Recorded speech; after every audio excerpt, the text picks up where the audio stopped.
But something of note here is that Americans will often use the word entree to describe the main meal and not the meal that precedes it.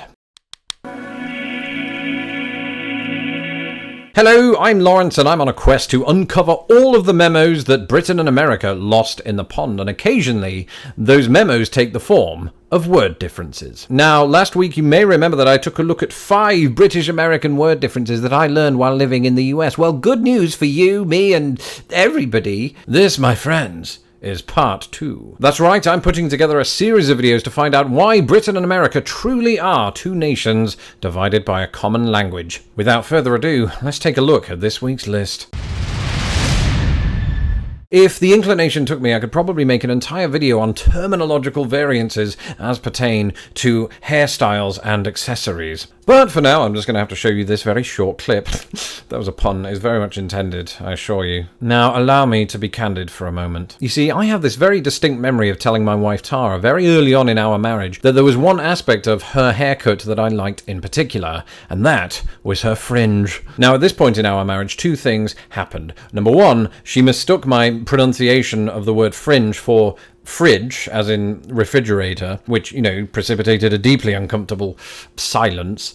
And number 2, once I'd clarified that situation, it transpired that she had absolutely no idea what a fringe was. Indeed, if you're American watching this right now, you might be having the same problem that she had, so allow me to explain. In British English, a fringe is that sort of neatly trimmed line of hair that some people wear over their foreheads. And as I pointed awkwardly to the one on my wife's head, a light bulb went off behind it, behind her forehead, her brain. She had an epiphany, in other words. She promptly responded with, "Oh, you mean bangs?" She might have sounded a little less like Kermit the Frog. To which I responded, "Girl, what you talking about?" Because I'd never heard of the word bangs in my life. But it turns out that not only is bangs the preferred usage in the United States, but has been so since the 19th century. You see, it evolved from this earlier phrase, bangtail, which, aside from sounding positively filthy, was and is the name given to a horse's tail that's cut straight across. So, next time you're at the hair salon, just remember that the world's first bangs blew delicately in the wind of a horse's anus.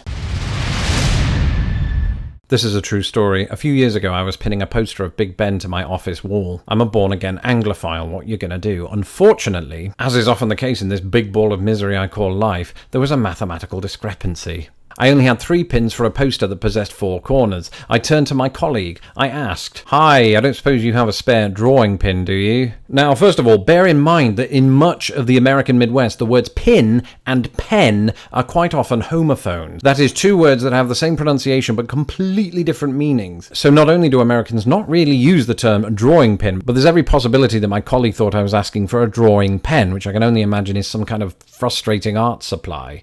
You see, it turns out that Americans usually refer to this item as either a push pin or a thumbtack. And when you think about it, thumbtack actually makes quite a lot of sense. The word tack has been with the English language since about the 1400s. And of course, the prefix thumb was added because, when you're pressing a drawing pin, it's almost always your thumb that breaks. Now, whenever I drop a drawing pin on the floor, I inevitably run over it with our next entry, which always scares the cat.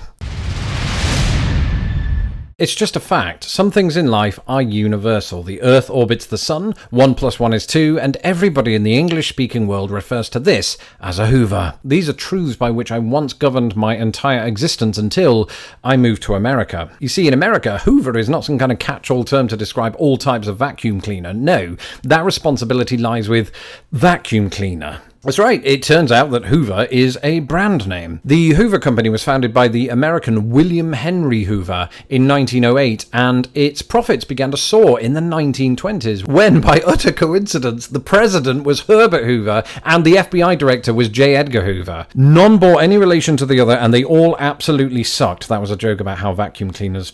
never mind. The Hoover Company absolutely dominated the market in the UK in the early part of the 20th century. That's why, to this very day, Brits such as myself refer to all vacuum cleaners, as well as using the verb to hoover, by that very name. And of course, that's not our only faux pas. Bring on our next entry.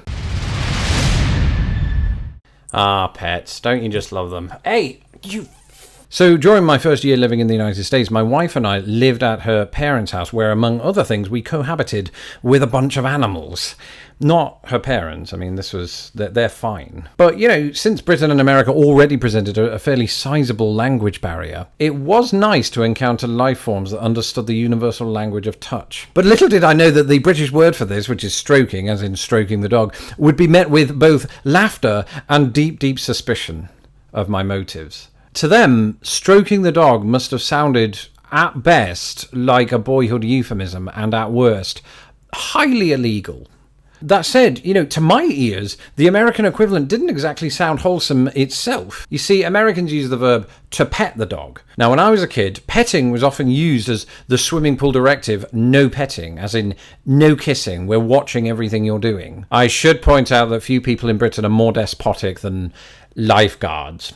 Keep your distance and don't swim on a full stomach. Speaking of which, that brings us on to our final entry, or should I say, entree. Ah, yes, much has been made of the confusing and hilarious differences between British and American food terminology. But what about the words we use to describe the meal times? Well, this one absolutely threw me for a loop when I waltzed into my first American eatery. So the small meal that comes immediately before the main course is not always known in the US, as it is in Britain, as a starter or entree. Rather, it is usually known as an appetizer. Now, this makes sense. The word appetizer, dating back to the early 1800s, comes from the notion of whetting one's appetite. I love saying whetting. But something of note here is that Americans will often use the word entree to describe the main meal and not the meal that precedes it. Moreover, just as some people in the north of England might refer to lunch as dinner, Midwesterners that I've encountered often refer to dinner as supper, which I've always taken to mean a late night snack. Now, the real reason I'm bringing all of this to your attention is I don't want you to be utterly confused when you next walk into a restaurant. And I'm really hungry. There's mostly that. We were supposed to have hot dogs for dinner, and we found out we had no sausages left in the house, so we just had buns and mustard.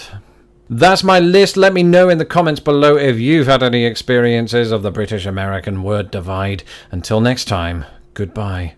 Where on earth? Oh, hello. Thank you for watching this latest episode of Lost in the Pond, and if you like what you see on this channel, why not consider becoming a patron of Lost in the Pond like these fine folks that you see here to the right. One of the perks of doing so is you get to join my Patreon-only live stream every Tuesday night, no matter how big or small your pledge. So if you want to support this channel and help make it grow larger than the sun, then go to patreon.com/lostinthepond. Now, if you like this video, there are two more things that you should do at this very moment. Firstly, share it with the entire world, and secondly, check out this related video. I highly recommend it, but please, binge responsibly.